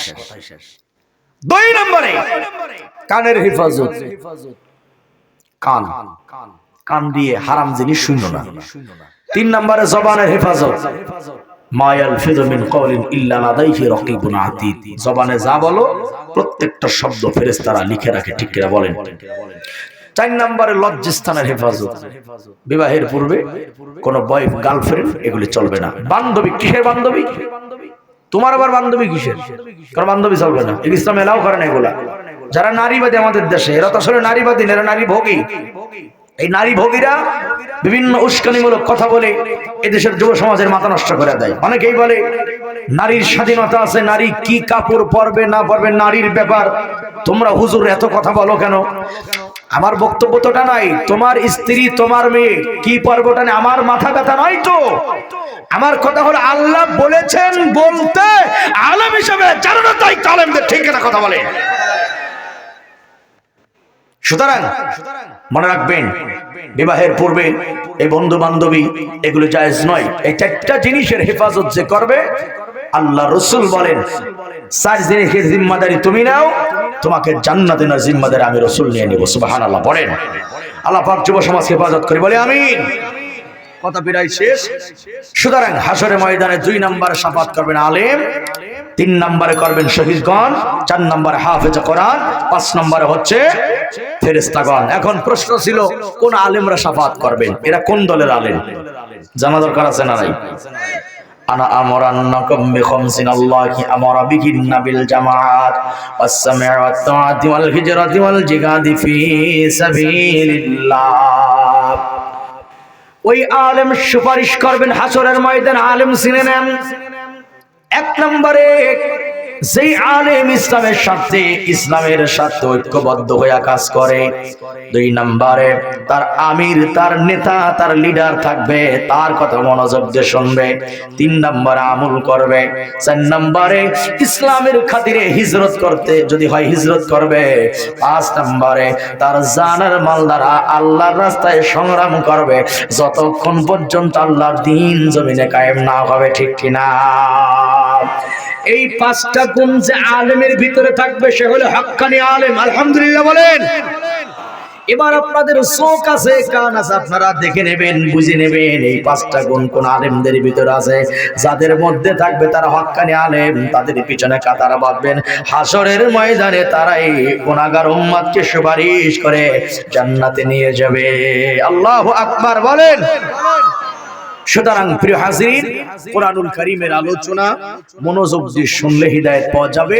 হিদায়াত যারা পাবে আল্লাহ পাক বলেন তারা বুদ্ধিমান। সুতরাং আমরা আর বোকা থাকতে চাই না।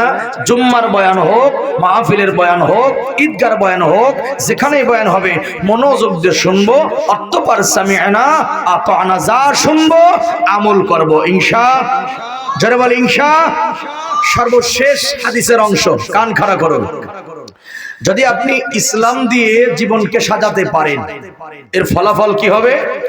যেই দেশে, যেই রাষ্ট্রে ইসলাম দিয়ে মানুষকে চালানো হয়, সেই দেশের অবস্থা এমন হয়, জনগণ এবং রাষ্ট্রনায়কের ভিতরে আল্লাহ অত্যন্ত বেশি মুহাব্বত পয়দা করে দেয়। সুবহানাল্লাহ বলেন। এবং ওই দেশের রাষ্ট্রপ্রধানেরা, প্রতিনিধিরা কখনো জনগণেরটা মাইরে খাবে না। জনগণ রাষ্ট্রপতি যারা থাকবে, প্রতিনিধি যারা থাকবে, তাদের হক নষ্ট করবে না। ঠিক কিনা কথা বলে? এমন একটা সুন্দর রাষ্ট্র ছিল ওমরের সময়, আলীর সময়, উসমানের সময়। আমাদেরও হতে পারে যদি আমরা আমলে পরিণত করতে পারি। আল্লাহ আপনি আমাদেরকে যা শুনলাম এগুলির উপরে বাস্তব জীবনে আমল করার তৌফিক দান করুন। এত আস্তে আমিনটা কইলেন নষ্ট বেলায় এসে মুহাব্বতে বলে আমিন। আমরা রব্বানা যালামনা আনফুসানা ওয়া ইল্লাম তাগফির লানা ওয়া তারহামনা লানাকুনান্না মিনাল খাসিরিন রব্বিরহামহুমা কামা রাব্বায়ানি সাগীরা রব্বিরহামহুমা কামা রাব্বায়ানি সাগীরা। রব্বুল আলামিন, গভীর এই রাতে আমরা গুনাহগার তুললাম, দয়া করে মেহেরবানি করিয়া আমাদের হাতগুলিরে কবুল করে নাও। নেকি যা দান করেছো আল্লাহ সোনার মদিনায় নবী পাকের রওজা মুবারকে পৌঁছিয়ে দাও। আমাদের মই মুরব্বি যারা কবরে চলে গেছে আল্লাহ, গহীন কবরে কেমন আছে জানি না, মেহেরবানি করে আল্লাহ তাদেরকে মাফ করে দাও। বিশেষ করে যাদের মা নাই, আব্বা নাই, ওই আব্বা মার কবরে জান্নাতের বাতি জ্বালায়া দাও। আয় আল্লাহ তাআলা, কতজন অসুস্থ অবস্থায় বিছানায় পড়ে আছে আল্লাহ পরিপূর্ণ শিফা দিয়ে দাও। ঋণগ্রস্ত যারা আল্লাহ ঋণ মুক্ত হওয়ার তৌফিক দাও। ও মালিক, কত মানুষ বিপদ আপদ আছে আল্লাহ সব বিপদ আপদ দূর করে দাও। তোমার রহমত আর বরকত আমাদেরকে ভরপুর করে দাও রব্বুল আলামিন। চুল পাকা, দাড়ি পাকা কত মুরব্বী বাবারা বসে আছে ঘন্টার পর ঘন্টা, আল্লাহ তাদের কবুল করে নাও। আমার নওজোয়ান তরুণ কিশোরেরা বসে আছে আল্লাহ ইসলামের উপরে পরিপূর্ণ মঞ্জুর করে নাও। আয় আল্লাহ, পর্দার আড়ালের মা বোনদেরকেও কবুল করো। যারা দান করলো, সহযোগিতা করলো, সবার দান কবুল করে নাও। আজকের মাহফিলের সভাপতি, প্রধান অতিথি, বিশেষ অতিথিগণ যারা আল্লাহ তাদেরকে পরিপূর্ণ ইসলামের উপর কবুল করে নাও রব্বুল আলামিন। এলাকায় ছোট্ট প্রতিষ্ঠান আল্লাহ যত হাজত আছে গায়বী খাজানা থেকে পূরণ করে দাও। আমার আরিফ ভাই যে মেহনত করে আল্লাহ মেহনত কবুল করে নাও রব্বুল আলামিন। মিলে মিশে সবাই এলাকায় কাজ করা তৌফিক দিয়ে দাও। আয় আল্লাহ, যেদিন আমরা দুনিয়া ছেড়ে চলে যাব আমাদের অন্তরে তোমার ওই মধুর কালিমা জারি করিও আল্লাহ। এত সুন্দর লাইটিং মাইকিং দিয়ে আমার যে ভাই সার্ভিস দিল তার সার্ভিস কবুল করো। প্রত্যেক বছর যেন এখানে মাহফিল হয় আল্লাহ সেই তৌফিক আমার ভাইদেরকে দান করিও।